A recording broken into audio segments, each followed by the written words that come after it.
김지의 돌직구쇼에 오신 여러분 반갑습니다. 김지입니다. 저는 오늘도 이곳 광화문 청계과학장에 나와 있습니다.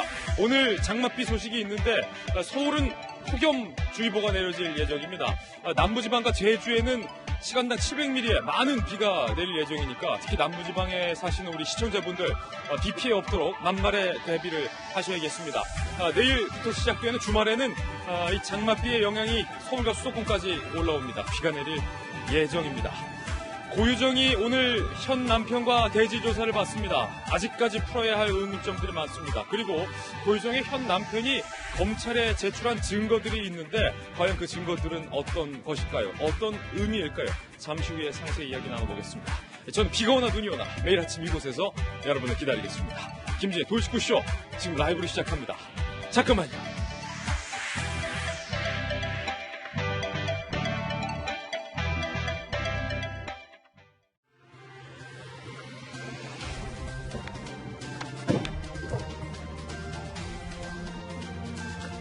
신문 읽어주는 남자입니다. 어제 문재인 대통령과 5당 당대표들이 청와대에서 만났습니다. 일본을 향한 초당적인 대응, 한 목소리를 내기로 합의는 했는데 중간중간 엇박자의 모습도 연출이 됐습니다. 먼저 오늘 조간신문 함께 보시죠. 동아일보입니다. 예컨대 이런 부분. 자유한국당의 황교안 대표는 힘들겠지만 톱다운 방식으로 이 한일 문제를 해결해야 된다. 그러니까 대통령께서 직접 대일 특사를 임명해서 빨리 보내라, 서둘러라 라고 주문을 했습니다. 그런데 이에 대해서 문재인 대통령은 거부를 했습니다. 무조건 특사를 보낼 일이 아니다 라고 거절했습니다. 지금 사진 한번 보시면요. 문재인 대통령과 황교안 대표가 이렇게 둘이 따로 창가 쪽으로 가서 뭔가 은밀히 대화를 한 1분에서 2분, 3분은 좀 안 되는 시간 동안 두 분이 대화를 나눴습니다. 이게 지금 미공개입니다. 과연 문 대통령과 황교안 대표, 대통령이 황 대표의 팔을 부드럽게 잡고 이런 얘기를 나눴다는데 어떤 얘기를 둘이 나눴을지 잠시 후에 한번 이야기 나눠보겠습니다. 다음 신문입니다. 이번엔 조선일보입니다. 김승환 전북교육감이 도마 위에 올랐습니다. 김승환 전북교육감이 재벌 교육이다라면서 자사고를 자사고를 폐지했는데 알고 보니 김승환 교육감의 아들이 수천만 원 드는 영국 명문대 입시기관에 아들을 보낸 사실이 밝혀졌습니다. 상산고 학부모들이 반발하고 있는데 김승환 교육감의 아들 영국 사립교육기관 다니면서 입시를 준비했고 결국엔 명문대 캠브리지 대학까지 진학을 했습니다.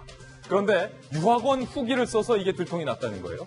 상산고 학부모들 자사고였다가 이번에 자사고에서 자사고 폐지가 됐죠. 학부모들은 자기 아들 대입엔 그렇게 돈 쓰면서 내로남불이다. 잠시 후에 김승환 전북교육감 논란 상세하게 다뤄보겠습니다. 김 교육감은 이 상산고, 자사고를 예로 들면서 입시 학원으로 전락했다라고 매우 강하게 비판한 바 있었습니다. 다음 신문입니다. 이번에 경향신문입니다. 프로농구 선수 전자랜드 소속의 정병국 선수가 인천 로데오 길거리에서 음란행위를 해서 체포를 했는데 붙잡고 보니까 한두 번이 아니었다. 상습 음란행위로 체포가 됐습니다. 이 모습을 지켜본 목격자가 신고를 했고 경찰은 CCTV를 통해서 그 장면도 확인할 수 있었습니다. 정병국 선수는 책임을 통감한다라고 혐의를 인정했고 당장 은퇴하겠다라고 은퇴를 선언했습니다. 도대체 왜 정병국 선수가 인천 로데오 거리, 매우 번화한 거리인데 거기 길거리에서 왜 이런 행위를 했는 것인지 잠시 후 오늘 하풀에서 다뤄보겠습니다. 다음 신문입니다. 이번엔 중앙일보입니다. 교토에서 큰 화재가 발생했습니다. 교토에 있는 애니메이션 스튜디오에 누군가가 방화를 해서 33명이 목숨을 잃었습니다. 그런데 그 방화범 말은 이렇습니다. 표절이나 하고 불을 지른 거죠. 일본 참의원 선거 직전의 최악의 참사입니다. 죽어라! 라는 말을 외치면서 휘발유를 뿌려서 33명이 숨지고 36명이 부상을 당했습니다. 그런데 이 부상자 중에서 사망한 사람이 더 나올 수 있다라는 얘기가 일본에서 나오고 있습니다. 아베 총리는요, 너무 처참해서 할 말을 잃었다라고 이야기를 했습니다. 그런데 공교롭게 조금 전 주한 일본 대사관이 입주해 있는 건물에 한 남성이 차량에 불을 지르고 차량을 타고 일본 대사관 쪽으로 돌진을 했습니다. 그래서 일본 대사관에도 방화 사건이 조금 전 있었습니다. 그 영상 들어와 있는데요.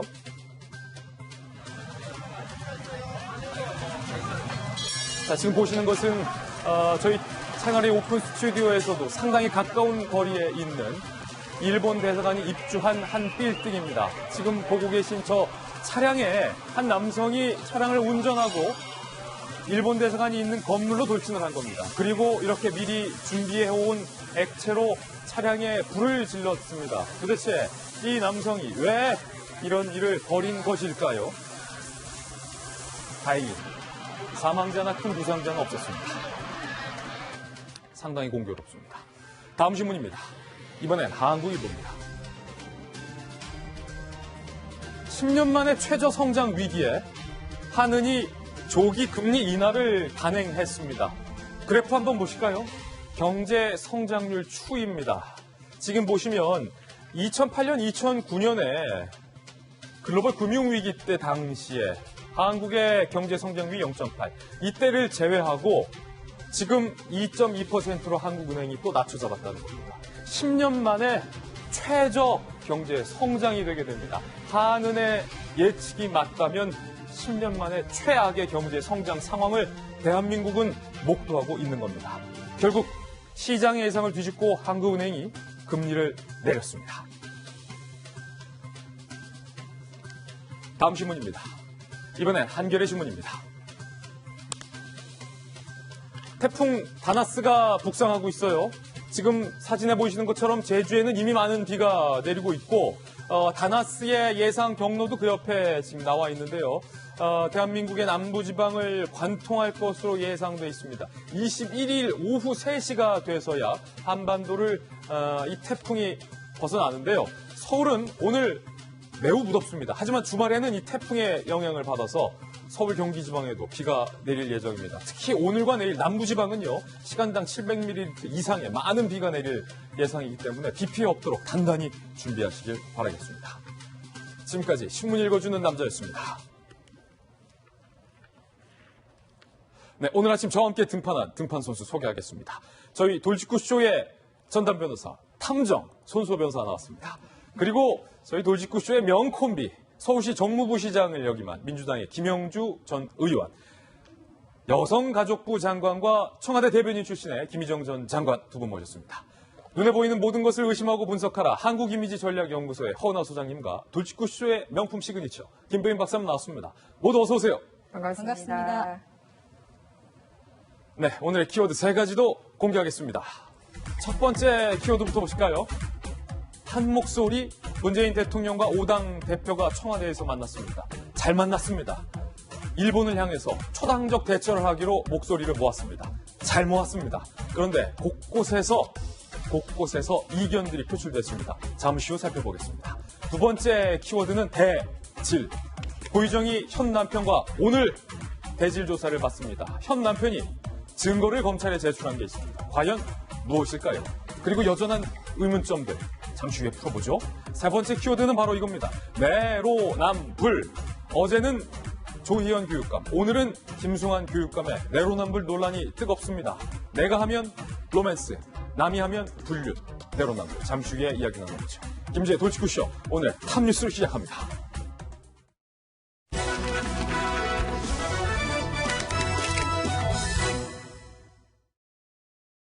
탑뉴스 주제부터 공개합니다. 바로 이겁니다.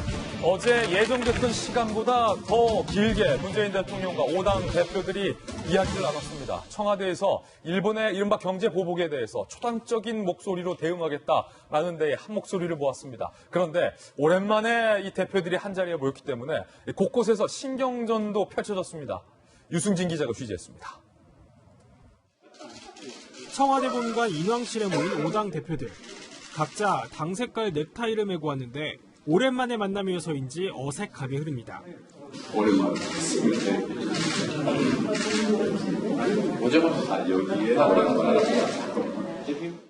특히 각종 정책에서 대척점에 서 있는 한국당과 정의당은 여기서도 신경전을 벌입니다. 세 번째 대표 축하드립니다. 심 대표는 황 대표를 콕 집어 선거제 개혁에 한국당도 참여하라고 촉구하기도 했습니다. 문재인 대통령과의 회동에서도 신경전은 계속됐습니다.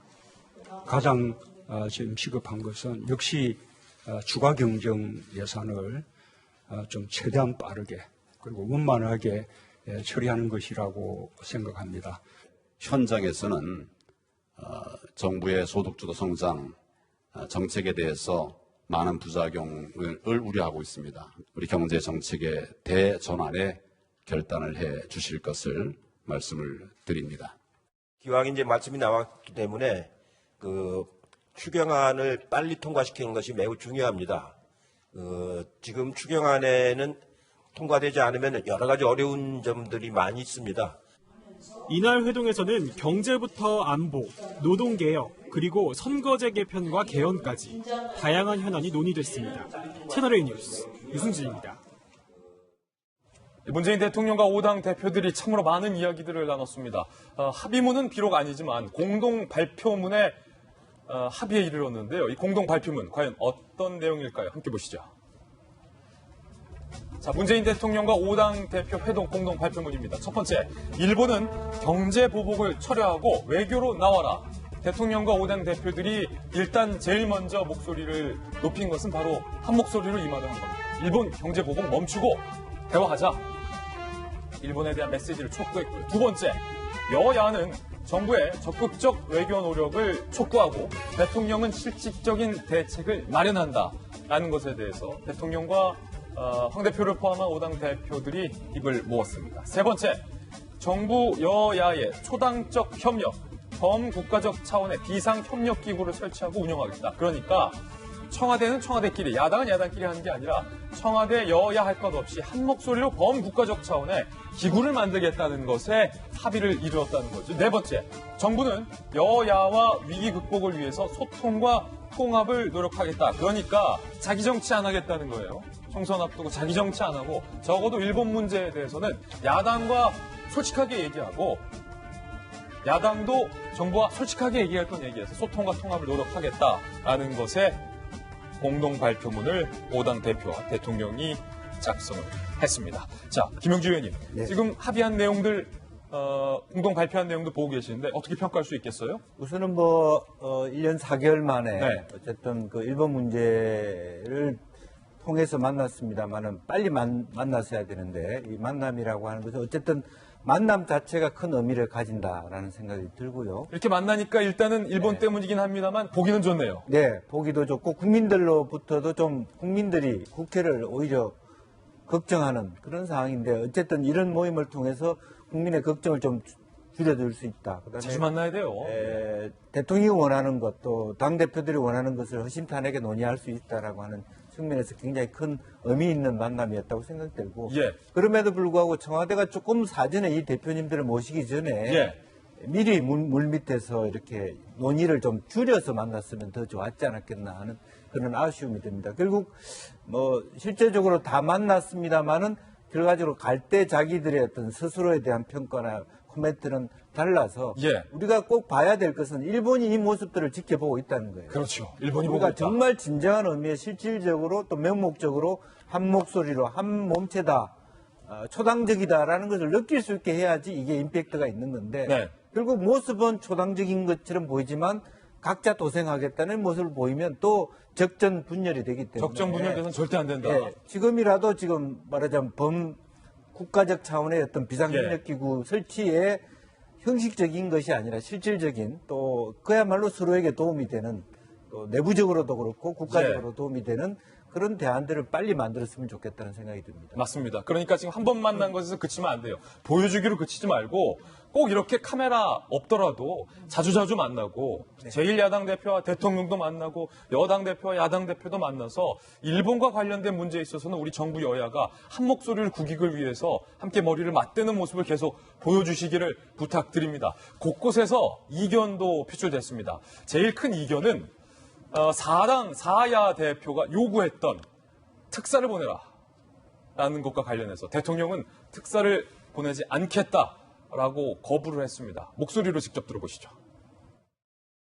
한일 정상회담을 요청을 했습니다.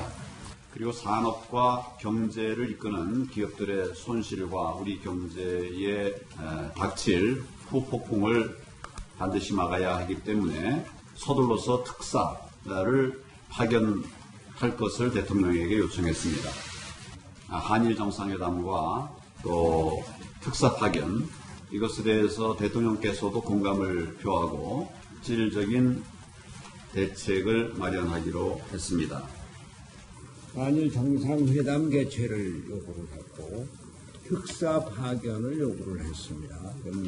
그냥 특사가 아니라 권위가 있고 전문성을 갖고 있는, 그래서 이낙연 총리 같은 경우도 생각을 해봐달라고 추천했습니다.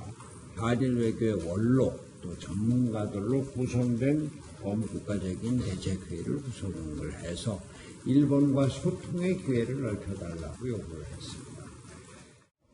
사야당 대표님들이 일단은 특사라도 보내야 된다. 특히 구체적인 이름까지 나왔습니다. 일본 통이고 또 일본 국회의원들 중에 아는 사람이 많은 이낙연 총리를 보내면 되지 않느냐라는 구체적 이름까지 나왔고, 모처럼 사야당 대표들이 한 목소리로 문재인 대통령에게 요구를 했는데, 그런데 김 장관님, 네. 문 대통령이 특사는 일단 거부했어요. 네.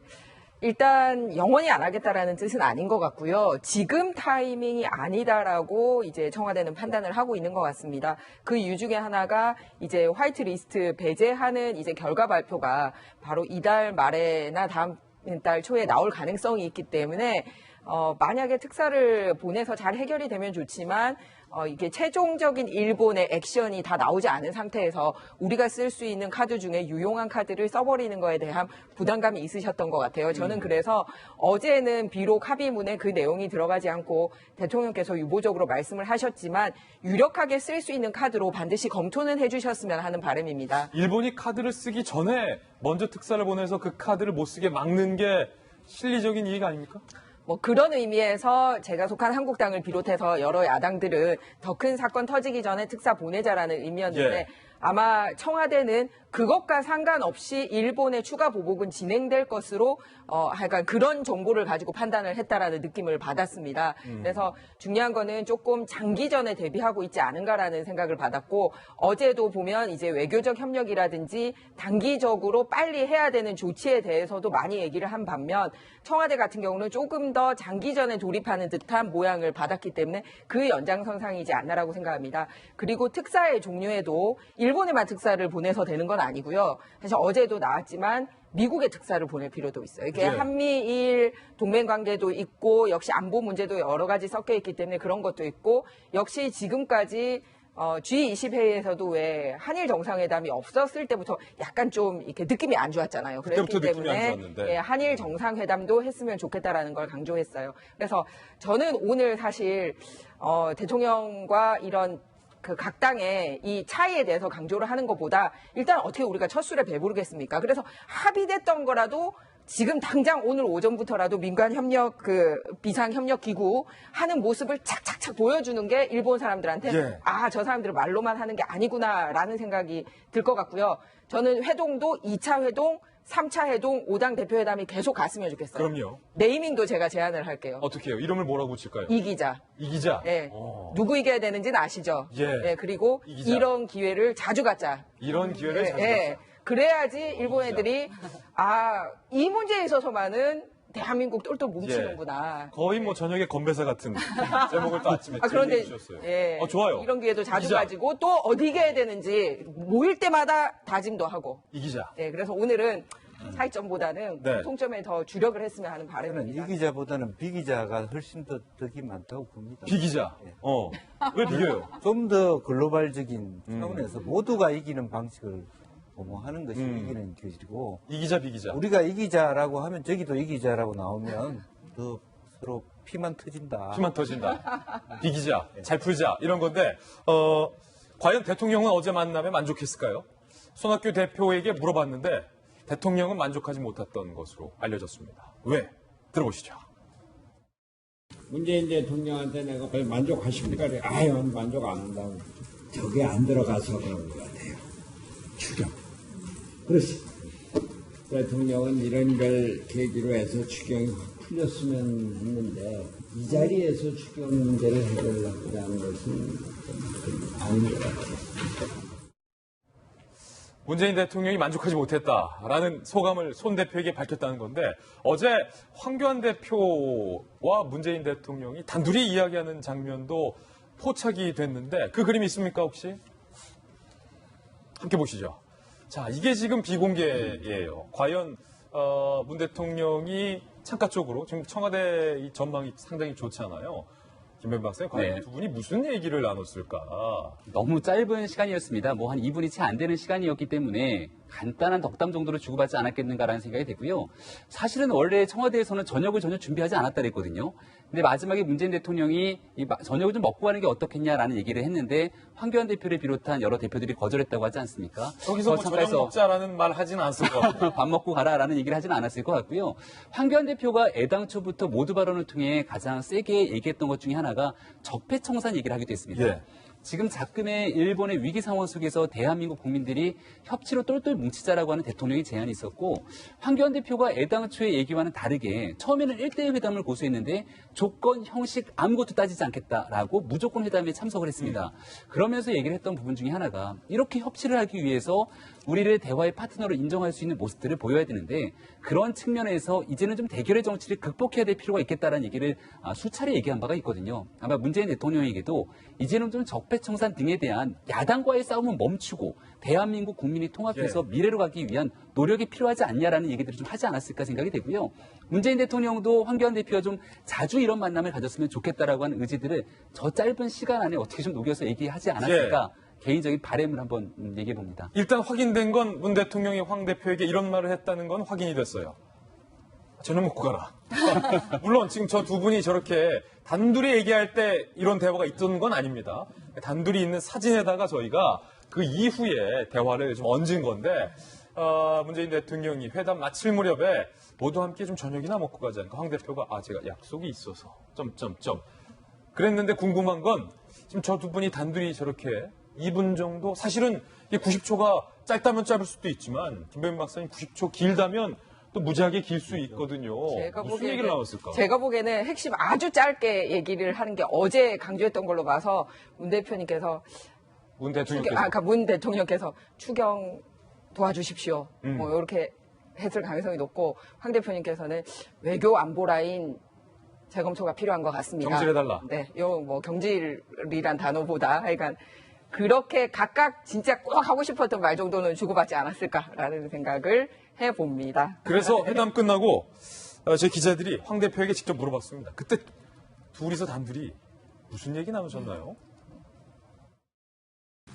나는 이제 대통령이 야당과 지금 싸울 때가 아니다. 협치로 이 국가적 위기를 헤쳐나가야 될 때다. 네, 뭐 그건 간단하게 뭐 다른 얘기 했습니다.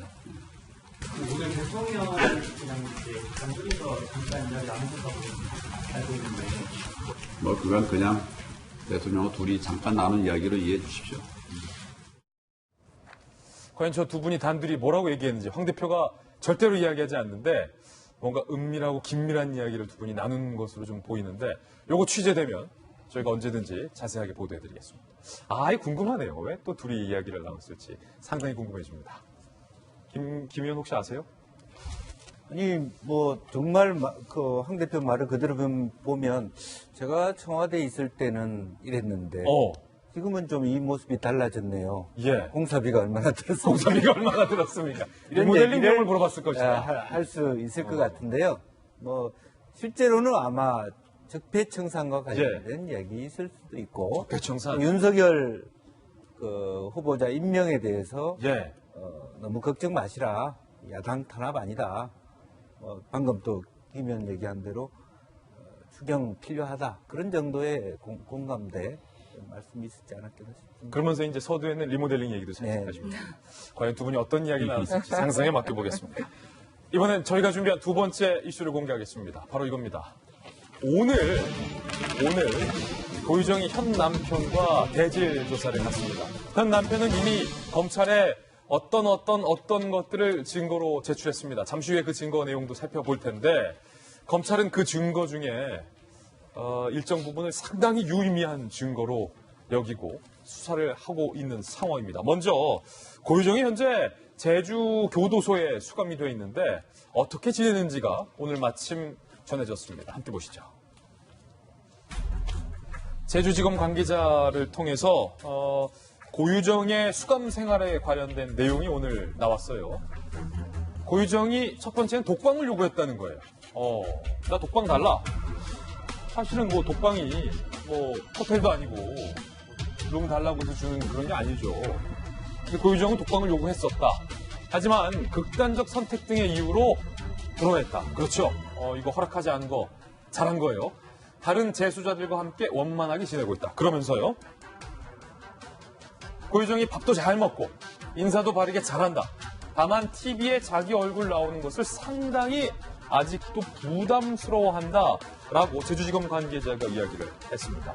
허은하 소장님, 네. 밥도 잘 먹고 교도관들하고 다른 재수자들과 인사도 바르게 잘하고 TV는 부담스러워하고 독방을 요구했다. 이거 어떻게 보십니까? 고유정 씨가 TV에 나오는 거 저희도 상당히 부담스럽죠. 그 고유정 씨의 얼굴을 볼 때 저희가 얼마나 불쾌하고 기분이 좋지 않은지 고유정 씨도 잘 알 겁니다. 저희도 본인의 얼굴을 보고 싶지 않습니다.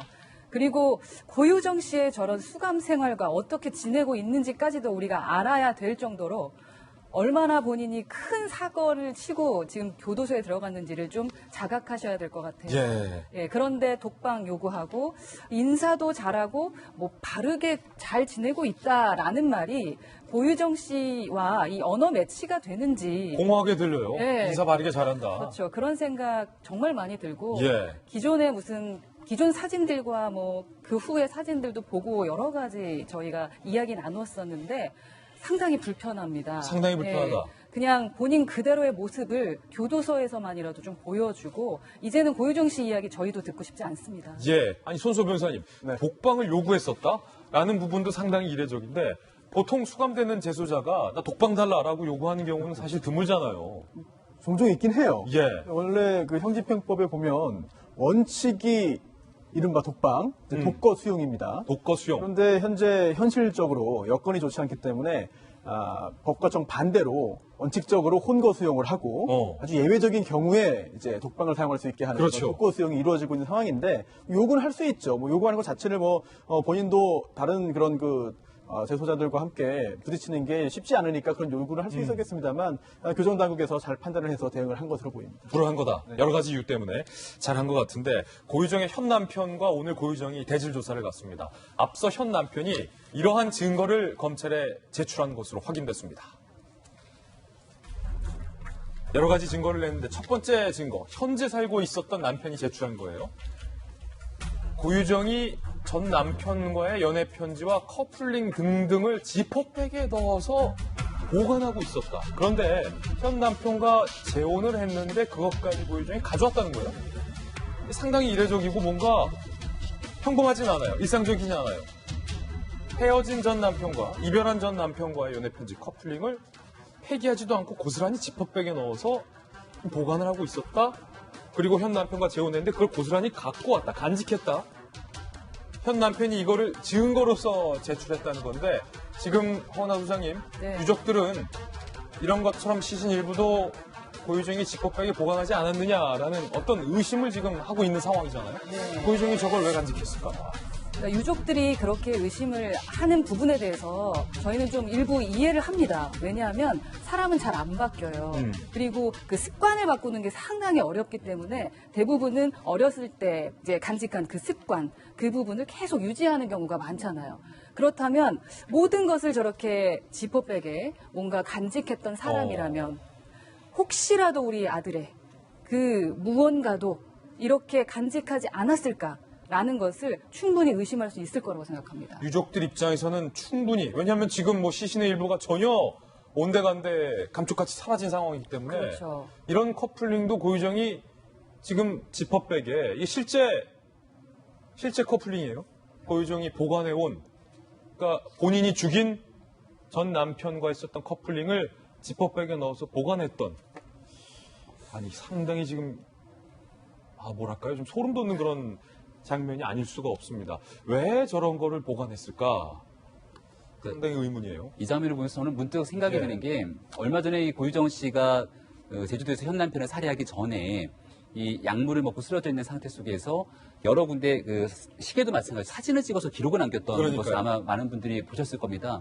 그러니까 이렇게 과거에 있었던 내용들을 기록하고 수집하고 하는 뭔가의 습관을 고유정 씨가 갖고 있었던 것이 아닌가라는 생각이 지울 수가 없기 때문에 유족 입장에서는 지푸라기라도 잡는 심정으로 그토록 많은 시간을 사실 수사했는데 시신을 발견할 수가 없으니 저렇게 고유정이 가지고 있었던 사진을 찍는 습관, 뭔가를 보관하는 습관 등에 비로워서 상상할 수도 없는 일이지만 정말로 시신의 일부를 가지고 있는 것은 아니냐, 보다 좀 면밀한 수사를 해달라고 하는 요구가 아니었을까 이런 생각이 드는 대목이기도 합니다. 예, 물론 현재 이제 검경 수사기관에서 집에 압수수색도 해보고 여러 가지 현장 조사를 해본 결과 지퍼백의 시신 일부가 발견된 건 없습니다만 그럼에도 뭔가 의심스럽다는 거죠. 그런 차원에서 아마 증거를 제출하지 않았겠는가 싶고 현 남편이 제출한 두 번째 증거도 함께 보시죠.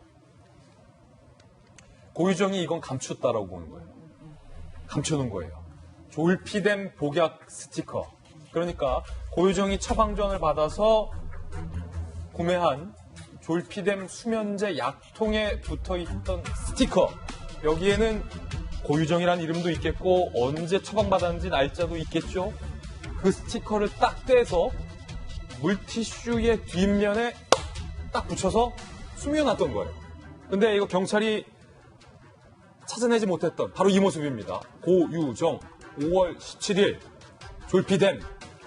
졸피드정라고 되어 있는 이 스티커를 딱 떼서 고유정이 물티슈 뒤에 숨겨놨는데 아니 경찰이 저 집 수색하면서 어떻게 저것도 발견 못해요. 그건 그거고 어쨌든 현 남편이 이걸 가지고 있다가 검찰에 증거로 제출했는데 이 검찰은 졸피뎀을 소지하고 있었다. 그리고 졸피뎀을 이용해서 전 남편을 살해했다. 라는 것을 밝혀낼 수 있는 아주 핵심적인 증거로 현재 보고 있죠. 네. 사실은 저게 나오게 됐고 남편이 제출했다라는 거에서 뭐를 지적하고 싶었냐면 경찰이 초동 수사 때 놓쳤던 부분이 많다라는 겁니다. 저게 뭐냐면 청주에 있는 남편과 고유정 씨가 살고 있는 집에서 나왔고 압수수색 과정에서도 가져가지 않았던 물품에서 나왔다라는 거예요. 뭐냐면 고유정 씨가 평소에 들고 다니던 핸드백 가방 안에 물티슈하고 지퍼백이 다량으로 발견이 됐는데 지퍼백이 평소에 가지고 다니던 것보다 다량으로 핸드백 안에 있었다라는 것도 전 남편은 문제가 있게 보고 있고요. 그리고 물티슈를 그냥 아무 생각 없이 집어들었더니 그 뒤에 보이지 않게 졸피뎀 스티커가 붙여 있었다는 거예요. 그리고 그거를 중요한 거는 의붓아들 관련된 살해 사건을 조사하는 과정에 있어서 자택을 압수수색했음에도 불구하고 개인이 평소에 가지고 다니지 않던 가방에서 그게 나왔기 때문에 상당히 미흡했다라는 부분이고요. 그리고 저게 왜 중요한 역할을 하냐면 카레에서도 이제 졸피뎀 성분이 나오지 않았나라는 거고 역시 또 전 남편을 죽이는 과정에 있어서도 졸피뎀을 사용하지 않았나라고 하고 있기 때문에 현재 굉장히 중요한 단서가 되고 있는 건데 놓쳤고요. 또 하나 같이 놓친 것 중에 하나가 뭐냐면 컴퓨터도 압수수색하는 과정에 있어서 다 가져가지 않아가지고 현 남편이 개인 돈을 들여서 포렌식을 해가지고 검찰에다 제출했다고 해요. 그러니까 이런 자료들이 경찰이 이 압수수색하는 과정에서 나온 것들이 아니라 현 남편이 찾아내가지고 본인이 할 수 있는 걸 최대한 해서 제출했다라는 거에 사실은 문제 제기를 하고 싶습니다. 예, 오늘 이 현 남편이 증거를 제출도 했던 이 남편이 고유정과 대질조사 한다는 거예요. 현 남편의 과거 목소리도 저희가 준비했습니다. 직접 들어보시죠. 제가 일어났을 때 고유정은 이미 화장까지 다 마친 상태였단 말이에요. 자기가 화장을 하건 화장실을 가건 당연히 저랑 앉아있는 그 방 앞을 지나갈 수밖에 없는 구조예요. 그런데 더군다나 아기가 한 자세로 엎드려 있는 상태로 피까지 있는 상태였잖아요. 근데 어떻게 그 시간까지 그거를 아무렇지도 않게 모르고 있었는지.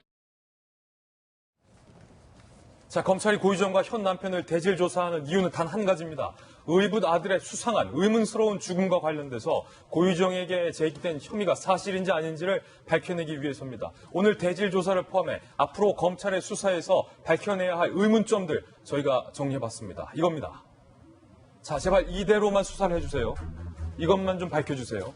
첫 번째, 의붓아들의 죽음과 관련돼서 의문점, 두 아이와 함께 살자라고 제안을 했었던 고유정의 수상한 제안이라는 거예요. 왜냐하면 고유정이 물론 현 남편의 주장이긴 합니다만 현 남편이 카카오톡 프로필을 본인의 친아들 사진을 올리니까 네 아들만 네 아들이냐? 내 아들은 자식이 아니냐? 라면서 고유정이 심하게 화를 냈다. 그리고 고유정이 가출을 했다가 어느 날 갑자기 돌아와서 자, 두 아이 데려와서 함께 살자라고 돌연 입장을 바꿔서 제안을 했다는 거예요. 이 제안을 하고 이 현 남편이 본인의 친아들을 데려왔는데 바로 다음날 아들은 숨진 상황이죠. 저 수상한 제안에 대해서 경찰이 밝혀내야 할 것 같고 두 번째 의문점, 친아들보다 먼저 데려온 의붓 아들. 자, 손소 변호사님, 이게 무슨 말이죠? 애초에 이 고유정이 의붓아들 그리고 또 이혼한 전 남편 사이에서 태어난 그런 친아들 이 두 명을 함께 이 청주로 동시에 데려오려고 계획을 했었다는 이야기가 나오고 있습니다. 동시에 청주로 데려오기로? 그렇습니다. 그렇게 된다면은 의붓아들, 친아들 그리고 현재의 남편까지 이렇게 본인과 함께 4명이 네 식구가 되고 한 집에 모이게 되는 상황이었는데 처음엔 그런 계획을 말을 했어요. 하지만 갑작스럽게 말을 바꿨다라고 합니다. 그러면서 본인의 친아들을 청주로 데리고 오는 건 좀 뒤로 미루고 의붓아들을 먼저 청주로 데려왔다. 자기 아들부터 먼저 좀 청주로 데려와라고 얘기했다는 거죠. 그렇습니다. 물론 이게 큰 의미가 없거나 다른 사정이 있을 수도 있습니다만 혹시 만약 고유정이 사망한 의붓아들에게 어떤 범죄를 했다고 가정한다면 그러한 범죄를 좀 더 용이하게 하기 위한 사전 작업일 수 있겠죠. 따라서 그런 애초 계획이 있었는지 또 그 계획을 고유정이 갑작스럽게 바꿨는지 여부를 오늘 대질 조사를 통해서 확인해야 되겠습니다. 예. 자, 의문점 다시 한번 보시죠. 친아들보다 의붓아들을 먼저 데려오라고 남편에게 얘기했다는 거예요. 세 번째, 졸피뎀 카레. 전 남편을 죽인 졸피뎀 카레를 혹시 의붓아들에게도 준 건 아니냐라는 의문점. 왜냐하면 사망하기 전날 고유정이 요리한 카레를 먹었기 때문이죠. 네 번째, 장례식 불참과 깔끔하게 치워진 집도 사실은 의문점인데 손소 변호사님, 네.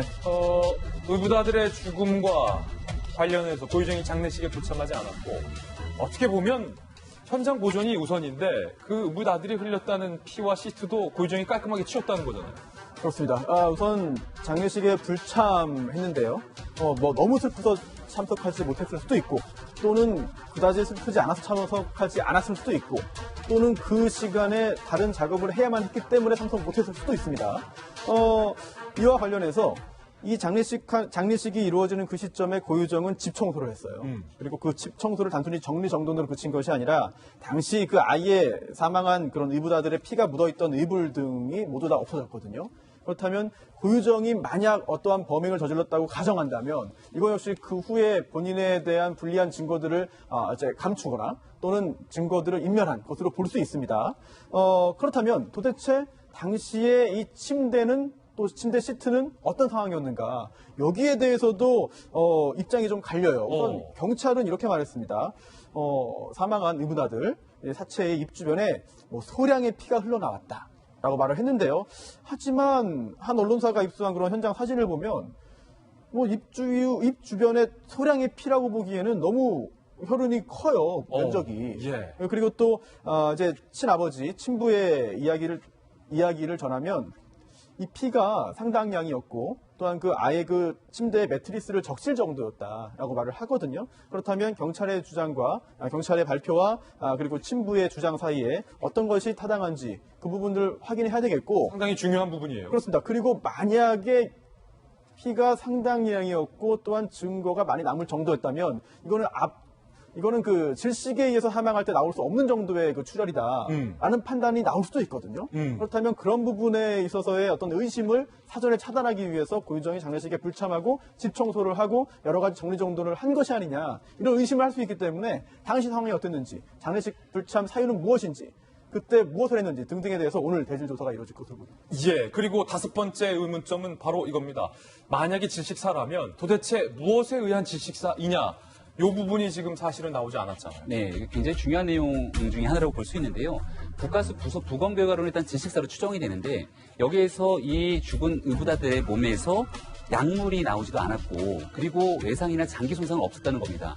하지만 일부 눌린 자국이 있어서 이 현 남편이 자는 과정 속에 다리를 올려갖고서 질식한 것이 아니냐라고 뭐 추정하는 얘기가 있었지만 그것은 그렇죠. 그러니까 현 남편 아버지의 다리가 자면서 아들에게 눌렸던 것이 아니냐라고 경찰이 물어봤고 남편은 그럴 가능성도 있겠다라고 얘기했지만 단정할 수 있는 내용이 아무것도 없습니다. 근데 현 남편이 지금 주장하고 있는 것은 아이의 등에 일자로 자국이 있었다는 거예요. 근데 우리가 통상적으로 자는 과정 속에서 아이에게 다리를 올린다면 비스듬한 자국이 나야지 일자의 자국이 날 수는 없다는 겁니다. 그렇다면 도대체 등에 나 있는 이 일자의 자국은 어디서 온 것인지에 대한 핵심적인 여부를 밝혀내는 게 경찰의 수사의 단서가 될 수 있는 것이고요. 이를 바탕으로 정말로 질식사에 의해서는 사망인 건지 아니면 타인에 의한 정말로 사망에 이르게 된 살인인 건지를 밝혀내는 중요한 단서가 이 등에 있는 자국이 되지 않을까 생각이 듭니다. 예, 오늘 아마 검찰이 이 같은 대질 조사에서 의문점들에 대해서 꼼꼼하게 다 챙겨보리라고 기대를 해보면서 좀 주목을 해보겠습니다. 이번엔 저희가 준비한 세 번째 이슈를 찾아보겠습니다. 바로 이겁니다. 어제는 조희영 교육감, 그리고 오늘은 김승환 전북 교육감의 이른바 내로남불 논란이 도마 위에 올랐습니다. 자사고를 폐지한 김승환 전북 교육감의 아들이 알고 보니까 명문 영국 입시기관의 고액 사교육을 통해서 캠브리지 대학에 진학한 사실이 뒤늦게 밝혀졌기 때문입니다. 자사고 폐지 전북 교육감, 아들은 영국 명문대 입시기관에. 김승환 교육감이 이렇게 얘기하면서 자사고를 폐지했죠. 자사고는 귀족 학교다. 귀족 교육이다. 라면서 자사고 폐지를 추진했습니다. 그래서 전주 상산고가 자사고였다가 탈락이 됐어요. 그런데 이 상산고 학부모들 사이에 이런 소문이 있었다는 거예요. 아니, 교육감이 자기 아들은 국제학교 거쳐서 캠브리지대에 보냈대. 그러면서 우리는 귀족 교육이라고 자사고 폐지한 거야. 학부모들이 9년 전 기사와 포털 사이트 SNS까지 다 뒤졌어요. 그래서 교육감 아들이 작성한 것으로 추정되는 캠브리지대 합격 후기를 찾아낸 거예요. 후기 글은 이렇습니다. 아버지가 전직 법대 교수였고 어렸을 때 독일에 1년 체류했었다. 영국 입시기관에 거쳐서 캠브리지대에게 합격했다. 그런데 실제로 김승환 교육감은 전북대 법대 교수 출신이죠. 96년에서 97년 딱 1년간 독일에서 객원 교수를 한 것이 일치했다라는 거예요. 기자들이 물었고 학부모들이 요구했는데 김승환 교육감 측이 계속 입을 다물고 있다가 어제 국회 자료 요청까지 지금 국면이 번지니까 결국에 사실이라고 인정을 했습니다. 전북교육청 후기 작성자가 김 교육감의 아들이 맞다라고 인정을 해서 지금 논란이 뜨겁게 일고 있습니다. 왜냐?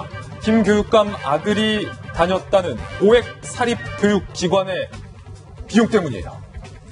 영국 입시 전문 고액 사립교육기관 비칼리지에 다니면서 캠브리지대 입시 준비해서 합격까지 했는데 한 학기 학비가 최대 1,300만 원. 한 학기요. 1년이 아니라 한 학기가 1,300만 원에 정말로 고액 대입 칼리지에 다니면서 캠브리지대까지 명문대까지 들어갔다라는 거죠. 그런데 김승환 교육감의 지금까지 발언들은 이런 말들이에요.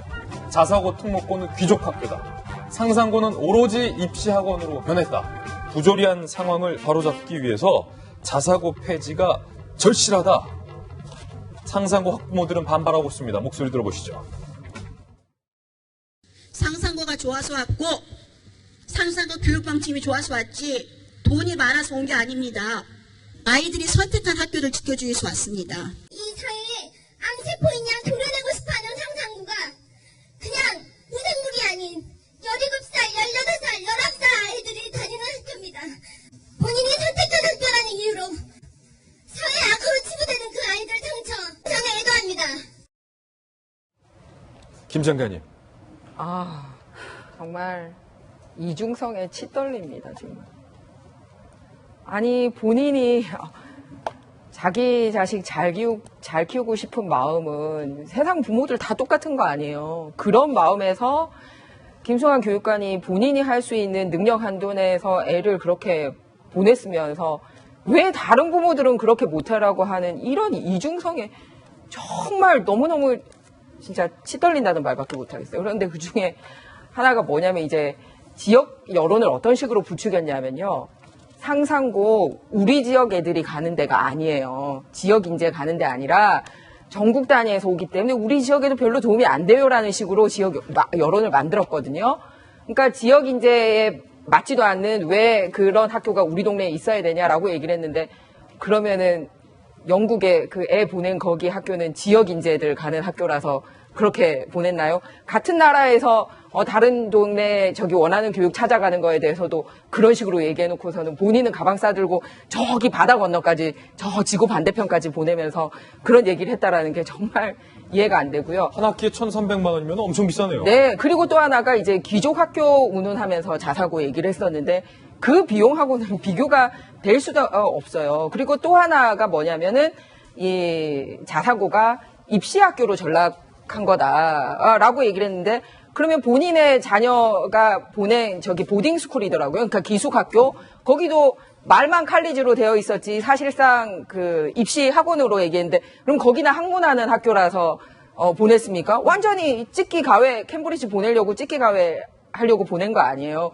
왜냐하면 실제로 광고에 어떻게 되어 있냐면은 한국인을 겨냥해서는 한국의 저 내신하고 상관없이 우리가 보내줄 수 있다라는 광고 문구까지 나오는 그런 저기 입시학원이라고 합니다. 그래서 본인은 저런 식으로 진짜 귀족 학교에 진짜 입시학원 그리고 부조리하게 이렇게 보내놓고서는 그 단어를 정말 공부하고자 하는 열의로 찾아온 학생들에게 이렇게 했다라는 게 너무너무 참 안타깝고 이 부분에 대해서 교육감은 뭐라고 얘기를 할지 정말 답을 들어보고 싶습니다. 예, 물론 이 교육감이 본인의 아들 교육과는 별개로 어떤 교육 철학에 근거하여 정책을 변경할 수는 있습니다만 그 근거가 내세웠던 것이 바로 귀족학교 혹은 이 계층 간의 불화 같은 것을 근거로 내세웠기 때문에 학부모들 사이에서 내로남불 논란이 일고 있다라는 부분을 짚어드리는 건데요.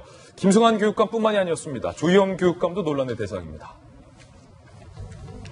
두 아들이 정작 외고를 졸업한 사실이 밝혀졌는데 조희영 교육감이 자사고에 이어서 외고, 과학고, 특목고도 폐지해야 된다라고 주장을 하고 있어서 논란이 되자 양반제 폐지는 양반이 주장하는 게 설득력이 있다. 서민, 천민들만 양반제도 폐지를 주장하면 공감대가 적다. 그러니까 저는 특목고를 나오지 않았고 저 때는 자사고도 없었습니다만 일반고 나왔는데 조희영 교육감에 따르면 저는 서민, 천민에 해당하는 거고 조 교육감의 아들 두 분은 이제 양반에 해당하는 것 아니냐라는 논란이 현재 일고 있는 거죠. 조희영 교육감 얘기를 들어보니까 과연 현 정부의 자녀분들은 과연 어떤 고등학교를 나왔는지 궁금해져서 저희가 좀 취재를 해봤습니다. 조희연 서울시 교육감의 두 아들은 외고를 졸업하고 명문대에 진학을 했고요. 장휘국 광주교육감의 아들은 과학고를 졸업하고 법대에 진학을 했습니다. 과학고가 입시기관으로 전락을 해서 만약에 폐지해야 된다면 장휘국 교육감의 아드님도 거기에 해당하는 거죠. 장만채 전 전남교육감의 아들은 외고 졸업하고 의대에 진학을 했습니다. 그리고요. 문재인 대통령의 따님도 부산 외고 나오셨고 조국 수석의 딸도 한영 외고, 이낙연 총리의 아들은 강남 8학군의 서울고등학교, 김상조 정치실장의 아들도 강남 8학군의 중대 사대부고를 나왔습니다. 장관 18명 중 12명의 자녀가 자사고 외고 강남 8학군을 나와서 다 좋은 교육, 좋은 대학 진학을 했는데 지금 논란은 허나 소장님, 본인들 자녀 교육은 다 맞춰놓고 다 없애는 것이냐라는 논란인 거죠. 그렇죠. 제가 봤을 때는 우리 엄마, 아빠, 부모의 힘을 너무 이렇게 만만히 보셨던 것 같아요. 조금 전에 상상고 같은 경우도 부모가 찾아냈잖아요. 모든 정보 다 찾아낼 수 있습니다. 왜냐하면 아까 장관님께서 말씀하셨던 것처럼 모든 부모는 우리 아이가 잘 되기를 바랍니다. 그래서 지금 말씀하셨던 분들 지금 외고 이거 보낸 거 다 좋아요. 자기 아이들도 자기보다 낫길 바라니까 아마 그렇게 하셨겠죠. 근데 이거 하나를 좀 놓치신 것 같습니다. 우리가 행동을 바꾸는 그 심리가 있는데요. 어떤 게 있냐면 뭔가 각인을 해요. 좋은 대학교를 보내려면 애가 잘 되려면 저렇게 좋은 고등학교를 가야 되는구나. 외고를 가거나 특목고를 가거나 자사고를 가거나 해외에 다녀오면 잘 되는 거구나. 그리고 되게 좋은 정보 얻었어요. 그래 빚을 져서라도 1,300만 원 모아서 내 아이도 캠브리지 보내야겠다. 라는 식의 심리를 지금 느끼게 되는 거예요. 나만 보내면 된다? 네. 우리 애 보내면 된다. 근데 왜 당신들은 보내놓고 우리는 못 보내게 해? 하는 생각을 하는 그런 심리, 좀 저건 완전 실패했다고 봅니다. 그러니까 자기가 잘하고 나서 그 다음에 해보니까 이랬더라 라고 얘기하는 것도 아니고 자기 자식은 다 보내놓고 나서 당신들은 그러지 마십시오. 그거 해보고 나니까 별거 아니더라 라는 말씀은 절대 학부모의 귀에 들리지 않습니다. 그러니까 지금 두 가지 논점입니다. 두 가지 비판인데 순기능이 아니라 역기능이 있다고 해서 없애는 게 능사냐 그렇죠. 하는 첫 번째 비판이 있고 두 번째는 내로남불 비판. 자기들은 다 해놓고 이제 와서 안 된다고 하는 그 내로남불 비판이 두 가지인데 김영주 의원님. 네. 저는 사실은 그 논의를 뛰어넘어서 이제 상상고의 문제는 점수를 이 학교가 79.61점을 받았단 말이에요. 기본적으로 전국적으로는 70점을 기준으로 선정했습니다. 그래서 물론 윤회 부장관이 결정할 부분입니다만은 그 자체의 그 80점으로 높인다라고 하는 그 자체가 과연 정당한 권한인가의 문제. 또 실제로 지금 오히려 김 장관도 실수하셨는데 입시 기관에 돈 보낸 게 부조리한 거 아닙니다. 보낼 수 있는 걸 다 인정하고 그래야 되는 거예요. 돈 있는 사람 돈 더 많이 내고 좋은 교육 받아라. 그 대신에 더 많이 국가에 헌신할 수 있는 다른 그렇죠. 방법을 만들어줘야죠. 사실 그렇지 않습니까? 딱 저런 케이스, 저런 우리 딸 외고 나왔는데 왜 법대를 왜 데려가지? 의대를 갔지? 과학고 나왔는데 법대 없애야 되겠다 이런 생각을 들죠. 말이 안 되니까 과학고 나왔으면 과학자가 돼야지 왜 판사가 됩니까? 그런 데 대한 자연스러운 해결책을 만들어서 큰 틀에서 가야 되는 거고요. 우리 대학의 수준이 더 떨어졌습니다. 그게 더 큰 문제예요. 본질적인 문제를 해결해야 된다. 이른바 내로남불 논란에 대해서 보도를 해드렸습니다. 이번엔 저희가 준비한 다음 순서입니다. 취재 수첩 Y가 준비되어 있습니다. 오늘은 과연 어떤 사건이 준비되어 있을지 저와 함께 사건풀로 이동하시죠.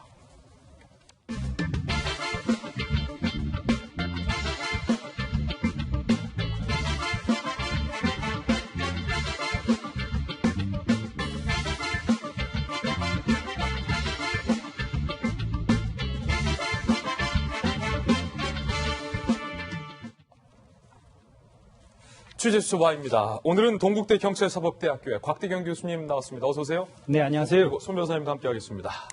두 분과 함께 풀어볼 첫 번째 취재수첩 사건은 바로 이겁니다. 의문의 빈집에서 상당히 의문스러운 화재가 발생했습니다. 문은 잠겨 있었고 외부에 침입 흔적은 없었습니다. 불에 탄 집, 원인은 방화였습니다. 꽁꽁 닫힌 집에 과연 누가 불을 질렀단 말인가? 일단 현장 사진부터 함께 보시죠. 자, 지금 새까맣게 탄 주방의 모습, 해운대 소방서가 제공한 사진. 그리고 특히 이 인덕션이 까맣게 타버렸어요. 정말이지 위험했습니다. 주방 벽도 이렇게 까맣게 그을렸습니다. 상당히 주방이 망가진 모습. 소방당국이 조사를 해보니까 누군가가 불을 지른 방화로 발견이 됐는데 문제는 집에는 아무도 없었다. 그리고 문은 꼭꼭 잠겨 있었다. 자연 발화가 아니라 누군가 불을 질렀다. 외부에 침입 흔적은 없었다. 누가 불을 질렀냐는 겁니다. 사건의 전말 함께 보시죠. 그제 오전 9시 15분쯤 부산 해운대구 한 원룸 A씨가 출근을 했는데 빈집에서 화재가 발생했어요. 창문으로 새어나오는 연기를 본 이웃이 119에 신고를 했고 10분 만에 진화가 됐습니다. 미스테리한 것은 문은 모두 잠겨 있었다. 외부 침입 흔적은 없었다. 그런데 화재 원인이 방화라는 겁니다. 지금부터 깜짝 놀랄 만한 반전이 펼쳐집니다. 방화범의 정체가 나왔어요. 경찰이 지목한 방화범은 주인 A씨가 출근한 사이 혼자 집에 있었던 야옹이었어요. 야옹. 이 야옹이 버릇 좀 고쳐야 될 거예요. 인덕션의 전원을 고양이가 눌러서 인덕션이 이게 작동된 거예요. 냄비도 없이 인덕션 작동 계속되면 어떻게 되겠어요? 불나죠. 그 위에 있었던 종이상자에 불이 붙으면서 화재로 번진 겁니다. 이 A씨가 이렇게 얘기합니다. 경찰 조사에서.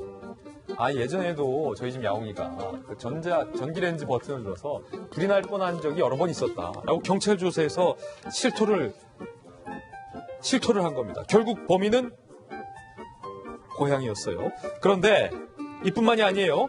지난해 8월 송파구 오피스텔에서도 불이 났는데 주민 20여 명이 대피했고 원인은 고양이였어요. 같은 해 12월 대전에서도 화재가 났고 418만 원 상당의 재산 피해가 났는데 범인도 그때 고양이였습니다. 당시 안타깝게 고양이는 숨졌는데 이번에는 다행히도 고양이는 무사하다고 해요. 고양이가 도대체 어떻게 인덕션을 작동시킨 것이냐. 그래서 저희 채널A가 직접 실험을 해봤습니다. 소리 한번 들어보시죠. 자, 고양이 발로 작동이 돼요. 고양이는 황당한 표정. 고양이 발에도 인덕션은 작동한다. 이게 뭐 고양이 핥아도 작동이 돼요. 이게 뭐 다른 애완동물, 뭐 도마뱀이나 거북이는 작동을 안 하는데 이게 고양이에는 인덕션이 반응한다는 거죠. 다시 한번 고양이는 황당한 표정. 인덕션이 지금 이렇게 작동한다는 겁니다. 고양이 키우시는 애묘인들은 상당히 조심하셔야 된다는 거예요. 왜 고양이에 작동하죠? 수의사 이야기 들어보시죠. 그 피부 조직이 유사하다고 보거든요. 그러니까 집을 비우시게 될 때는 잠금 장치를 한다거나 이제 전원을 차단한다거나 이제 그런 주의가 좀 필요할 것 같습니다. 곽 교수님, 네. 이거 완전 반전이네요. 이 고양이 발이 사람과 비슷하다고요, 피부 조직이. 네, 그렇습니다.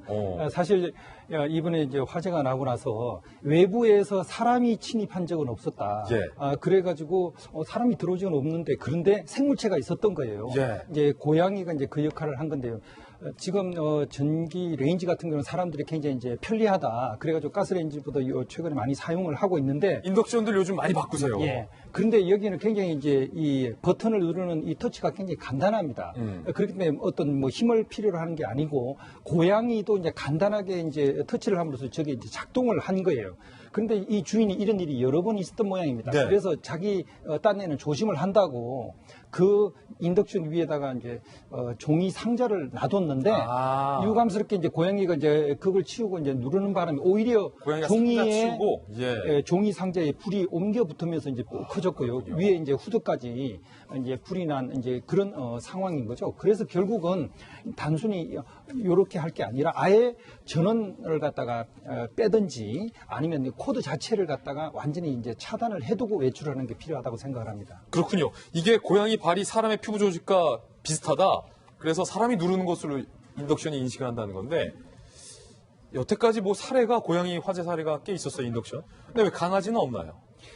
이 강아지도 물론 생물체이기 때문에 저걸 갖다 한번 뭐 실험을 갖다 해보는 게 이제 필요할 텐데요. 네. 이게 피부가 직접 닿는 거하고 이제 그 뭐 강아지나 이런 거 이제 발톱이나 이런 걸로 이제 닿는 거하고 이런 건 이제 좀 다를 것 같긴 한데요. 그런 뭐 강아지도 가능한지 그런 건 한번 또 실험을 해보는 게 필요할 것 같습니다. 일단은 강아지는 보통 저기 올라가진 않죠. 고양이가 좀 잘 올라가기 때문에 화재가 더 자주 발생하는 것 같아서 좀 조심하셔야 될 것 같은데 손소 변호사님. 네. 고양이 과실 치사입니까? 그렇게 되면 어떻게 됩니까? 일단 실수로 불이 났으니까 실화입니다. 실수로 불이 났다. 네, 형법에 실화죄가 있어요. 아니 그러면 고양이가 실수한 거니까 고양이를 처벌하느냐?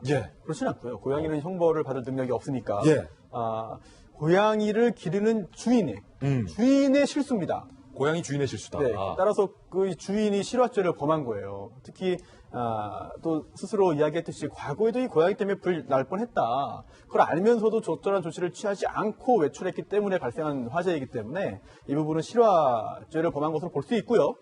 그러면 또 의문이 생깁니다. 아니 내 집인데 내 집인데 내 실수로 불이 났다고 해도 이게 범죄냐? 그러게요. 네. 범죄입니다. 범죄예요? 네.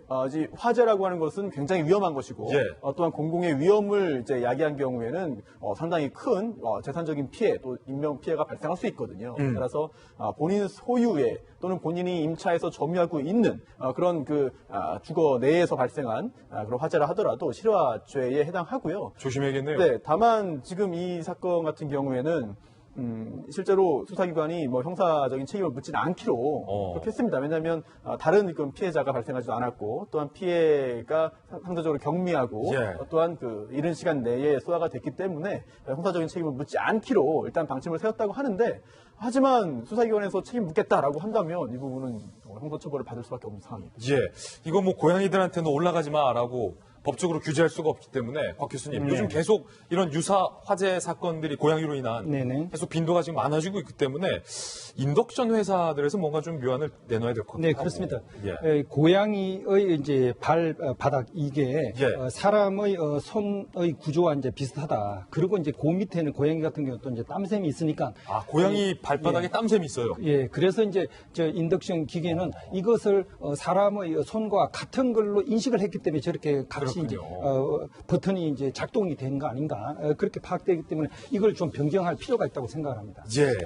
뭔가 좀 대안이 필요한 것 같아요. 뭐 지문을 인식한다든지 너무 최첨단이니까 가스가 느끼는데. 두 번째 취재 수첩 살펴보시죠. 특히 이런 유혹에 조심하셔야 될 것 같습니다. 여성분들. 입던 속옷을 근데 비싼 가격에 나한테 파세요. 라는 범죄 수법이 등장했습니다. 이거 어떤 사건인지 전말 함께 보시죠. 참 이거 뭐 이런 별 희한한 제안이 있어요. 20대 남성 A씨가 채팅 앱을 통해서 여성들에게 입던 속옷 30만 원에 사겠다라고 제안을 한 모양이에요. 여성 B씨가 조금 뭔가 좀 찝찝하긴 해도 그래도 30만 원을 준다니까 내가 팔겠다라고 했어요. 그러자 이 남성이 직접 착용한 모습을 보고 사겠다라고 그러면 내가 바로 입금해주겠다. 속옷 사진을 요구합니다. 이후 대화를 이어가면서 사진도 보내고 이름, 나이, 주소 등의 신상 정보까지 교묘하게 파악을 했다는 거예요. 문제는 상대방 사진도 받았죠. 이름, 신상, 나이, 주소까지 다 받았죠. 이 남자가 자 이제 제가 돈 주겠습니다. 근데 직거래 할래요? 라고 만나서 시키는 대로 안 하면 사진과 신상을 퍼뜨리겠다라고 돌연 협박을 합니다. 태도를 바꿉니다. 신체를 찍은 사진, 음란행위 촬영 영상을 요구하는가 하면 속옷을 건네받은 뒤 약속한 돈까지 지불하지 않았다는 거예요. 한 피해자가 신고해서 결국은 덜미가 붙잡혔습니다. 경찰이 압수수색한 결과 이 남성의 집에서 여성 속옷 20여 점이 발견됐고 피해 여성들의 사진과 동영상이 발견됐습니다. 한두 명이 피해자가 아니란 얘기죠. 아동 음란물 소지 및 사기, 강제추행 등 혐의로 구속시켰고 검찰에 조만간 송치할 예정입니다. 곽 교수님, 네. 입던 속옷을 30만 원에 산다? 일단은 그 제안 자체가 좀 뭐랄까요? 좀 추접스러워요. 예, 뭐 사실 뭐 이거 뭐 정상적인 그런 어떤 뭐 사람은 아니다 이제 싶은데요. 이렇게 좀 여성이 사용하고 있던 물건 이런 것들만을 수집하고 하는 이런 것들이 일명 뭐 패티시즘 뭐 이런 걸로 이제 이야기할 수 있습니다. 그런데 이제 그걸 통해서 자기 나름대로는 어떤 뭐 성적인 그런 어떤 환상들 뭐 이런 것들을 좀 뭐 유지하는 그런 어떤 성향이 있는 게 아닌가 이제 싶은데요. 단지 뭐 물건을 현재 이제 수집하는 뿐만 아니라 직접 그 사람을 만나가지고 뭐 사진을 찍겠다. 더더군다나 이제 동영상을 뭐 촬영하고 하는 이런 거는 상당히 문제가 되죠. 그리고 개인 정보들도 파악을 해가지고 그걸 이제 협박의 어떤 도구로 삼았기 때문에 상당히 죄질이 좀 나쁜 그런 범죄자다. 이렇게 볼 수 있는 겁니다. 제일 궁금한 게 지금 경찰에 붙잡혔잖아요. 경찰 조사에서 이 양반 뭐라고 해명했습니까? 본인이. 뭐 자기는 자기가 여성의 속옷을 수집하는 수집가다. 당하네요. 나는 속옷 수집가다. 뭐 이런 식인데 사실 뭐 이분은 특별한 직업이 없는 뭐 그런 분인데 그런 뭐 수집가다 뭐 그렇게 이야기하고 여성들에게 그런 어떤 그 채팅 앱을 통해 가지고 사람들을 갖다 모집을 하고 이제 이렇게 이제 했다는 건데 보통 뭐 일반적인 그런 사람들의 심리와는 좀 다른 그런 성향이 있는 거 아닌가 그렇게 보여지는 겁니다. 속옷 팔라고 하는 사람들의 대다수가 이런 어떤 다른 의도로 갖고 있기 때문에 상당히 조심하셔야 된다라는 심리 분석까지 해주셨는데 손소 변호사님, 경찰이 지금 압수품을 근거로 봤을 때 적게 잡아도 피해 여성들이 한 10명 넘는 것으로 지금 보고 있어요. 네, 그렇습니다. 압수수색 결과 이 집에서 발견된 속옷이 이제 20여 점이기 때문에 그렇게 추정을 하는 건데요. 다만 이게 추정이에요. 추정이다. 알 수 없습니다. 네. 즉, 뭐 신품을 구입했거나 또는 직접 이렇게 만나지 않고 온라인으로 중고품을 구입했을 수도 있기 때문에 직접 몇 명을 만나서 어떤 형태 그리고 어느 정도 규모의 거래가 실제 있었는지 그리고 또 이번에 밝혀진 그런 이 유사한 범죄 사례와 유사하게 또 다른 피해자는 몇 명인지 이 부분을 확인하는 게 쉽지는 않습니다. 게다가 이제 익명으로 하는 그런 그 앱 있잖아요. 대화를 하는 그런 앱. 채팅 앱. 네, 채팅 앱. 이게 물론 뭐 필요성은 있습니다. 뭐 서로 이제 신분을 감추고 어떤 은밀한 대화를 할 필요성도 있을 것이고 또 모두가 범죄는 아니니까요. 예. 따라서 그런 뭐 필요성은 효용은 있지만 이게 범죄의 수단으로 악용될 경우에는 피해자가 누구인지를 또 수사기관이 밝히기가 어려워요. 그렇군요. 네, 만약에 정말 10여 명의 피해자가 있다는 경찰의 생각이 사실이라면 상당히 많은 수의 피해자들은 지금 현재 누군지 모르고 있는 거거든요. 누군지를 알아야 되는데 이걸 확인하지 못하는 게 상당히 좀 안타까운 거죠. 예, 아동 음란물을 소지하고 있다라는 것도 지금 경찰이 밝혔어요. 네, 그렇습니다. 이번 사건이 상당히 이제 걱정스러운 것은 피해자 중에서 미성년자가 있다는 거예요. 미성년자의 사진이나 동영상을 찍었다. 이거에 대해서 상당히 걱정했고요. 이번에 그래도 경찰이 상당히 수사를 잘했다고 이야기할 수 있는 것은 이 사진이나 동영상 유출 방지를 위해서 바로 압수수색을 해가지고 그 물증들을 확보를 했다. 곧장 압수수색해서. 네, 그걸 칭찬해주고 싶습니다. 예, 두 가지 사건 두 분과 함께 이야기 나눠봤습니다. 감사합니다. 다음 순서입니다. 오늘의 하플 시간입니다. 오늘은 과연 어떤 분들이 하플 4인방에 선정됐을지 하플 4인방부터 만나보시죠. 자, 볼게요. 일본 애니메이션에서 큰 화제가 났습니다. 고의적인 방화요. 33명이 현재 목숨을 잃었습니다. 안타까운 참사에 대해서 잠시 후 이야기 나눠보고요. 이분이 이제 왕위까지 포기하면서 이 러시아 여성과 결혼한 말레이시아 전 국왕 아닙니까? 이분 오랜만에 지금 나오셨네요. 그리고 최순실 씨도 오랜만에 나왔고 프로농구 선수 정병국 선수의 사진도 있습니다. 어떤 이야기인지 하나씩 살펴보죠. 일본 열도가 큰 충격과 함께 슬픔에 휩싸였습니다. 어제 오전 교토의 한 애니메이션 스튜디오에서 방화로 인해 최소 33명이 숨지는 참사가 일어난 것. 화재 당시 스튜디오 건물 안에는 직원 등 70여 명이 있던 것으로 알려지고 있는데요. 소방차 30여 대가 출동해 불은 약 5시간 만에 진화됐지만 3층짜리 건물이 전소하며 많은 인명피해가 발생했습니다. 스튜디오 1층에 침입한 40대 남성이 죽어라 라는 말과 함께 휘발유로 추정되는 액체를 사방에 뿌린 뒤 불을 질렀다고 하는데요. 용의자는 다리, 가슴 등에 큰 화상을 입은 뒤 현장 인근에서 체포돼 병원으로 옮겨졌지만 현재 의식불명의 중태인 것으로 전해지고 있습니다. 이 용의자는 방화 이유를 묻는 경찰의 질문에 표절이나 하고 라고 말했다고 하는데 스튜디오 측에 대한 불만 때문에 이런 끔찍한 일을 저지른 걸까요? 스튜디오 관계자는 평소 회사에 대한 항의가 적지는 않았다며 특히 죽어라라든가 살인 예고 메일은 이전에도 있었다고 밝혔습니다. 아베 총리는 SNS를 통해 너무 처참해 할 말을 잃었다 참담한 심경을 전했는데 이번 화재는 2001년 9월 도쿄 신주쿠의 한 상가 건물에서 발생한 화재로 44명이 숨진 사건 이후 일본에서 일어난 가장 큰 최악의 화재 참사가 될 것으로 보입니다. 이 안타까운 소식인데 김변 박사님. 네. 지금 뭐 한일 간의 어떤 정치인들 사이에서의 경제적인 어떤 그런 난항과는 관계없이 어찌됐든 우리와 가장 가까운 일본 이웃 나라 죄 없는 민간인들 지금 33명이 목숨을 잃었다는 것에 정말로 좀 충격적입니다. 애도를 표하고요. 우리 정부 그리고 많은 국민들이 함께 나서서 또 애도를 표하지 않을까 생각이 듭니다. 이웃나라 일본이 2011년도 동일본 대지진이 났을 때도 대한민국 국민들이 한마음을 모아서 일본의 그런 재난을 극복하기 위한 노력이 있었는데요. 이번에는 41살 남성이 바로 인근에 있는 주유소에서 휘발유를 구입했다 그래요. 한 40리터 정도 되는 휘발유를 구입해서 이거로 끔찍한 방화 사건을 저지른 사건으로 볼 수 있는데 아직까지 명확하게 어떤 이유 때문에 이러한 일을 저질렀는지 밝혀지지 않습니다. 일본에는 도리마라는 용어가 있는데요. 거리의 살인마라고 불리는 묻지마 살인 범죄가 지난 10년 동안 70건 정도가 있었다고 합니다. 정말로 있을 수 없는 사람의 인명을 해치고 있는 일들 때문에 일본 열도에서도 큰 충격에 빠졌다라고 하는데 30명이 넘는 사람들이 사망하고 굉장히 많은 숫자의 부상자들이 있었는데 부상자들의 빠른 치유 그리고 이 문제에 대한 트라우마를 극복하기 위해서 일본 열도에 있는 또 국민들이 한 목소리로 힘을 모을 수 있도록 이웃 나라에서도 같이 좀 애도의 목소리를 표했으면 좋겠고요. 대한민국에서도 다시 한번 이런 이 묻지마 살인, 방화 등에 대해서 사람의 목숨을 앗아가는 일들에 대해서도 다시 한번 재점검이 필요할 때가 아닌가 이런 생각이 듭니다. 예, 그런가 하면 또 하나의 지금 방화 사건을 조금 전에 신문 읽어주는 남자에서도 제가 보도를 해드렸는데 어젯밤에서 오늘 아침 사이에 지금 저희 도지쿠쇼 오픈 스튜디오와 상당히 가까운 거리에 있는 주한 일본 대사관이 입주하고 있는 지금 건물에 남성이 지금 저 차량을 몰고 돌진을 한 거예요. 그리고 미리 준비해 온 액체를 이용해서 차량에 불을 질러서 지금 건물까지 지금 불이 옮겨 붙는 이른바 방화 사건도 있었습니다. 다행히 다친 사람은 없었어요. 다친 사람은 없었고 차를 운전해온 분만 조금 다쳤는데 정확한 원인은 좀 조사해 봐야겠으나 김영주 의원님 아무래도 최근에 있는 어떤 한일 간의 그렇습니다. 어떤 그런 문제 때문에 지금 이런 일을 벌인 것이 아닌가 현재 추정만 하고 있어요. 네.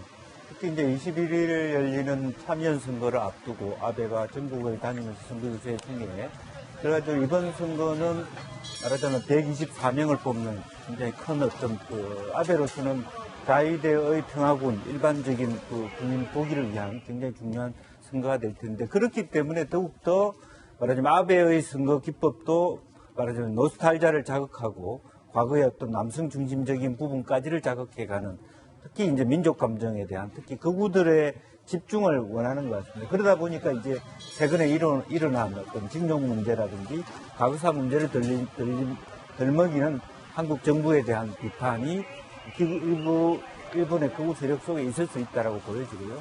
제가 여러 차례 일본에 가서도 한번 극우 시위대를 본 적이 있는데 이분들은 딱 큰 대형 버스에 두 사람 탑니다.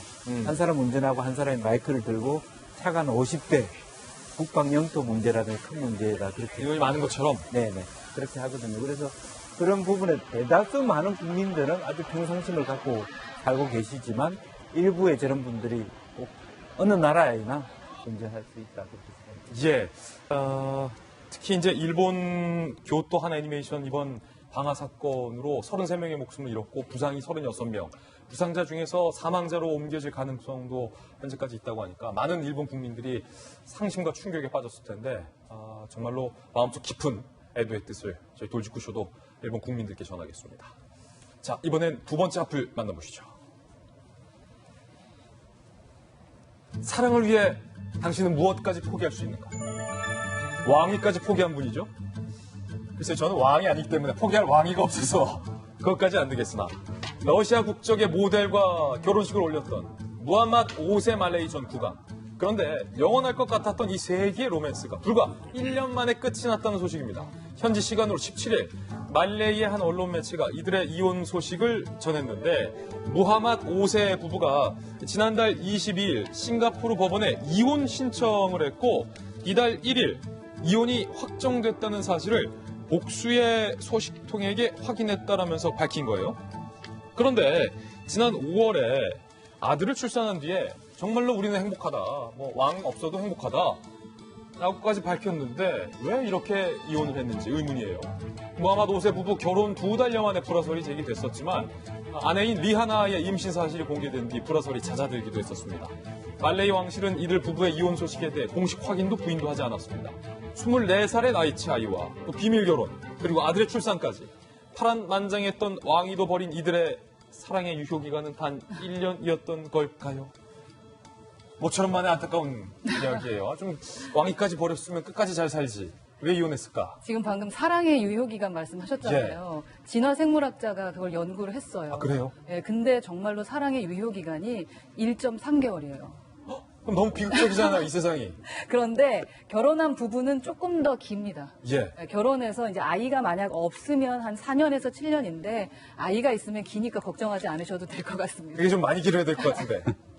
아이가 있잖아요. 예. 아이가 없는 분들은 어떻게 더 사랑하게 될까 이 사랑의 호르몬을 좀 나올 수 있도록 노력을 해야 되는데 아마도 저 부부는 그 사랑의 유효 기간이 아이가 있음에도 불구하고 조금 적지 않았나. 그 호르몬이 좀 적게 나왔었던 것 같습니다. 좀 안타까운 것 같아요. 왕위까지 버렸는데. 그러니까 그럼 이거 어떻게 되는 거예요? 왕이 버린 건 계속 버린 건가요? 근데 이게 진짜 대단히 중요한 우리가 생각하는 왕이면은 저는 못 버렸을 것 같아요. 예.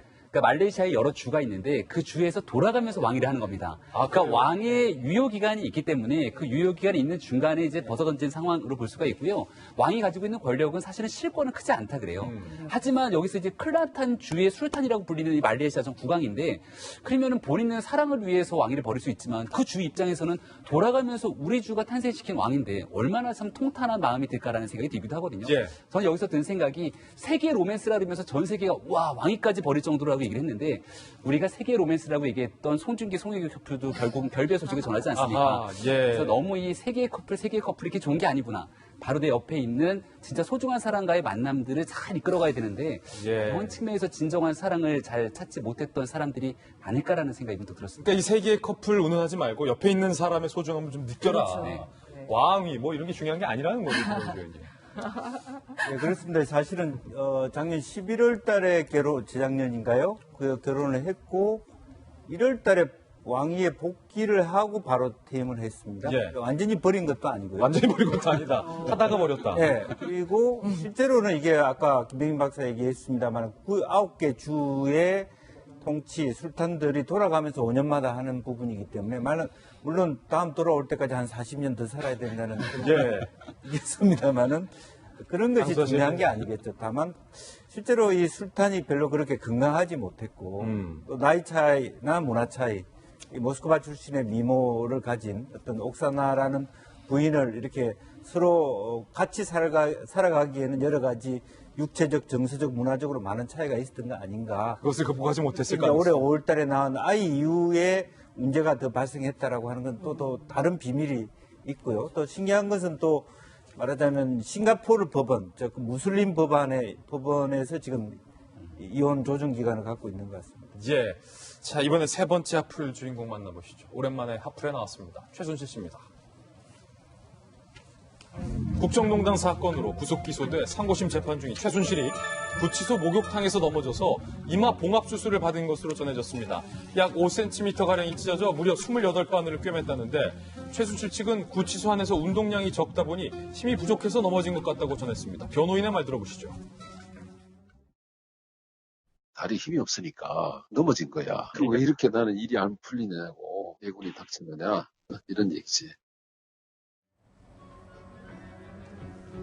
현재는 구치소에서 소독 등의 추가 치료를 받으며 일상생활에는 지장이 없다는데 현재 독방에서 수감 생활 중으로 하루 30분 정도 운동 시간이 주어지지만 잠시 걷거나 움직일 뿐 활동량은 적다고 합니다.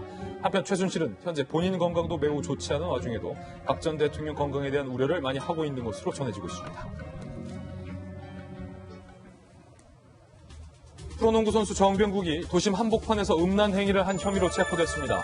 지난 4일 오전 6시쯤 이른바 먹자골목으로 유명한 인천의 한 번화가에서 옷을 내리고 음란 행위를 하다가 달아났는데 사건 당일 한 여성 목격자의 신고로 범행 2주 만에 체포됐습니다. 범행 뒤에도 정상적으로 소속팀 훈련에 참가했던 정병국. 체포 당시 혐의를 일부 인정한 것으로 알려졌습니다. 한때 주전급 선수로 활약, 최근에는 식스맨 역할을 하며 활발하게 움직인 선수였는데 구단 측 입장 들어보시죠.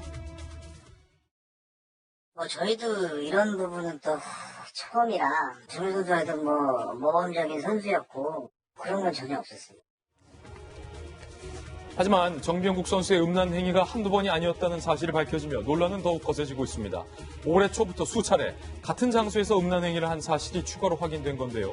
결국 정병국은 팬들에게 죄송하다는 말과 함께 책임을 통감한다며 은퇴를 선언, 불명예스럽게 선수 생활을 마치게 됐습니다. 김장관님, 이게 참 이 선수가 잘했던 선수가 이렇게 불명예스럽게 은퇴한다는 게 좋지 않아요.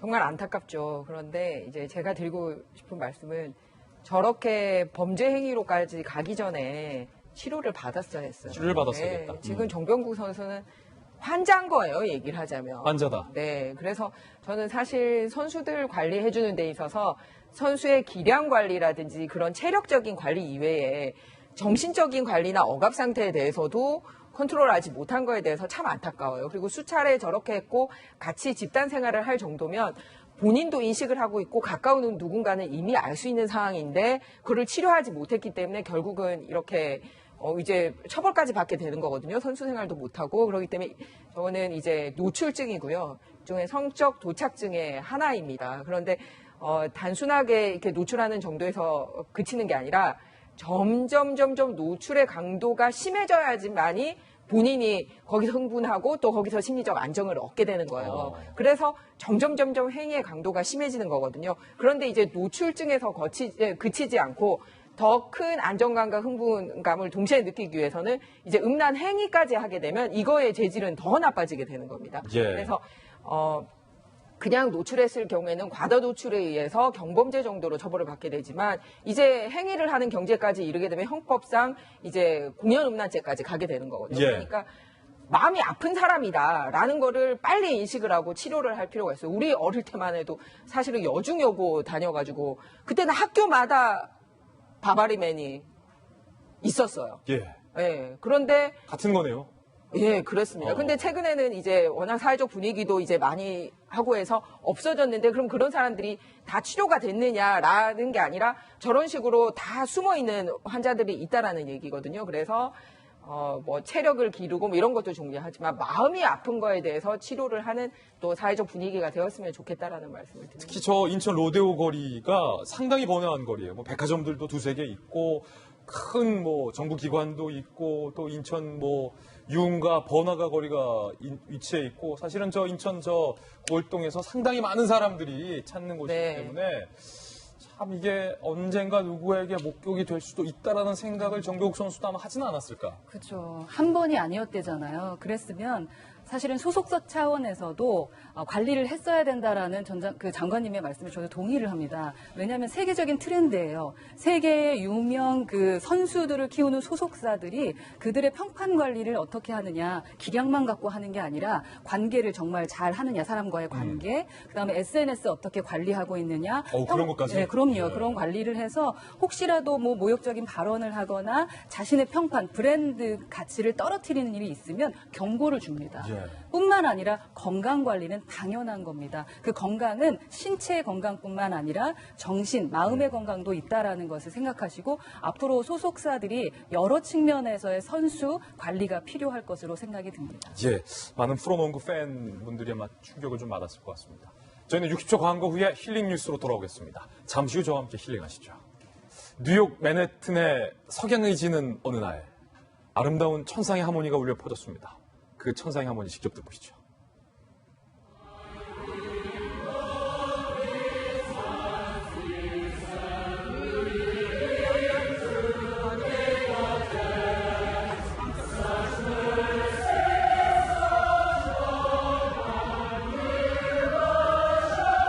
노을 지는 거리 한가운데서 울려 퍼지는 이 아름다운 하모니. 모두들 흠뻑 취한 모습입니다. 공연을 펼친 이들은 밀레니얼 합창단으로 예정대로라면 이 전주에 카네기 홀에서 관객들을 만날 예정이었습니다. 그런데 갑자기 지난 13일 맨해튼 일대가 정전되면서 카네기 홀의 공연 자체가 취소되니까 공연을 펼치지 못한 밀레니얼 합창단이 길거리로 뛰쳐나와서 이렇게 준비했던 공연을, 합창을 길거리에서 하는 모습입니다.